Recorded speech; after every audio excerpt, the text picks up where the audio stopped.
Hi hello friends, welcome to back our channel. మనం వద్దు అని పడేసే వస్తువులు కూడా మనకు ఎక్కువగానే ఉపయోగపడతాయి. వీడియోని స్కిప్ చేయకుండా లాస్ట్ వరకు చూడండి. ఆ టిప్స్ ఏమోని చూద్దామండి. టిప్ నెంబర్ 1, హాట్ బాక్స్ మనం రోజు ఉపయోగిస్తాం కదా, యూజ్ చేసి దీనిలో ఒక విధంగా స్మెల్ అనేది వస్తుంది కదా. మీకు స్మెల్ రాకూడదు అంటే ఒక కప్లో కొంచెం ఉప్పు వేసి దీని లోపల పెట్టి మూత వేయండి.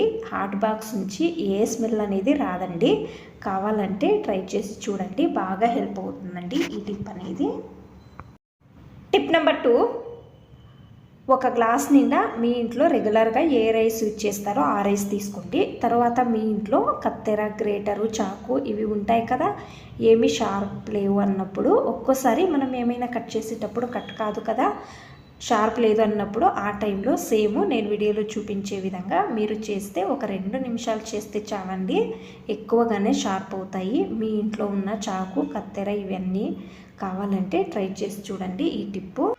టిప్ నెంబర్ 3, మనము ఎక్కడికైనా జర్నీ చేస్తాం కదా, సామాన్యంగా పిల్లలకు దగ్గు, జలుబు, జ్వరము వచ్చినప్పుడు ఈ సిరప్ బాటిల్స్ను మనం క్యారీ చేస్తాం కదా, తీసుకొని వెళ్ళేటప్పుడు సైడ్లో కొంచెం లీక్ అవుతుంటుంది. మీరు ఏం చేయాలి అంటే బ్యాగ్లో పెట్టే ముందు ఒక రబ్బర్ బ్యాండ్ వేసి క్యాప్ వేయండి. ఈ విధంగా పెట్టడం వలన కొంచెం కూడా లీక్ కాదండి, మీ బ్యాగ్ కూడా గలీజ్ కాదు. ట్రై చేయండి ఈ టిప్ అనేది.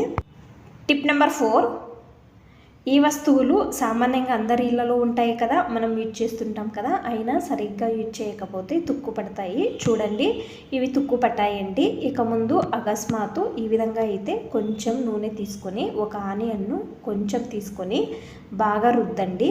కొంచెం గ్యాప్ లేకుండా రుద్ది ఒక పేపర్ పైన కానీ ప్లేట్లో కానీ పెట్టి ఇది ఎండలో పెట్టండి.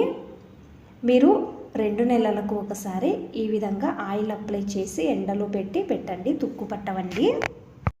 టిప్ నెంబర్ 5, జీలకర్రను తెచ్చిన తక్షణం ఏం చేస్తాము, బాక్స్లో వేసి స్టోర్ చేస్తాం కదా, బాక్స్లో వేసి స్టోర్ చేయవద్దండి. ఒకసారి స్టెయినర్లో వేసి బాగా జల్లెడ పెట్టండి. ఈ విధంగా చేయడం వలన దీని లోపల నుంచి ధూళి వస్తుందండి. చూడండి, మీరు చేతులతో ముట్టి చూడండి, చిన్న చిన్న రాళ్ళు ఉంటాయి కదా, అందుకే మీరు జల్లెడ పెట్టి బాక్స్లో స్టోర్ చేయండి జీలకర్రను. టిప్ నెంబర్ 6 అండి, గ్యాస్ పైన ఒక పాత్ర పెట్టి కొన్ని నీళ్లు వేయండి. మీ ఇంట్లో ఎక్స్పైర్ అయిన ట్యాబ్లెట్ ఏ ట్యాబ్లెట్ అయినా కూడా పర్వాలేదండి.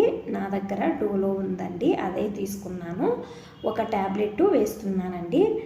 బాగా మిక్స్ చేయండి. ట్యాబ్లెట్ పూర్తిగా కరగాలండి. ఇప్పుడు టీ పొడి, మీ ఇంట్లో రెగ్యులర్గా ఏ టీ పొడి యూజ్ చేస్తారో అదే టీ పొడి వేయండి. ఒక టేబుల్ స్పూను వేసి మిక్స్ చేయండి. బాగా మరగనివ్వాలండి. చూడండి, చూస్తున్నారు కదండి, బాగా మరుగుతుంది కదా. ఇప్పుడు గ్యాస్ ఫ్లేమ్ ఆఫ్ చేద్దామండి. ఆఫ్ చేసి కొద్దిసేపు చల్లగా అయ్యేంత వరకు వదిలేయాలండి. పూర్తిగా చల్లగా అయ్యిందండి. ఇప్పుడు స్టెయినర్లో వడగడుతున్నానండి. చూడండి, కొంచెం కాటన్ తీసుకోండి. మీ ఇంట్లో కాటన్ ఉంటుంది కదా, కొంచెం కాటన్ తీసుకుని దీంట్లో డిప్ చేసి మీ ఇంట్లో ఎక్కడెక్కడ బొద్దింకలు, బల్లులు వస్తాయో అక్కడ పెట్టండి. ఇది గ్యాస్ స్టవ్ దగ్గర, తర్వాత ఫ్రిడ్జ్ దగ్గర, మీ సింక్ దగ్గర పెట్టడం వలన రాత్రి టైంలో బొద్దింకలు తిరగవండి. ఈ స్మెల్కి కావాలంటే ట్రై చేసి చూడండి. మీకు అన్ని టిప్స్ ఇష్టమైతే ప్లీజ్ ఒక లైక్ చేయండి. ఇంకా ఎక్కువ మంది నా ఛానల్ని సబ్స్క్రైబ్ చేసుకోకుండా చూస్తున్నారు, ప్లీజ్ సబ్స్క్రైబ్ చేసుకోండి. Thanks for watching. ధన్యవాదాలు.